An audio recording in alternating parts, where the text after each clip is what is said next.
Klientimizga mana bu basseyn bo'ladi desak, sizlar sifatli ish qiladilaring, shlaka blokdan basseyn qurib qo'ydilaringmi deb aytishyapti. Biz aytdik, mana bu 1 millimetrlik salafan, mana bu shlaka blok, bu qolip.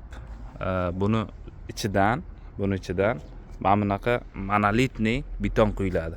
15-20 sm beton quyiladi.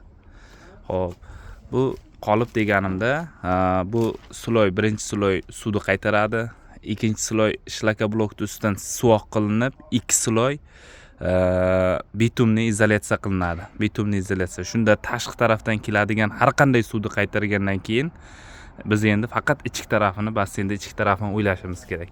Ichki tarafini qanday o'ylaymiz? Ichki tarafi mana bunaqa beton quyiladi. Bu karkasni armatura qilib beton quyilib, uning ichidan yaxshi mozaikadan oldin teriladigan izolyatsiya surtilib, ikki sloy, undan keyin basseyn desak bo'ladi. Do'stlar, shunaqa ma'lumotlar foydali bo'lgan bo'lsa, like, podpisatsiyani bosib qo'yasizlar.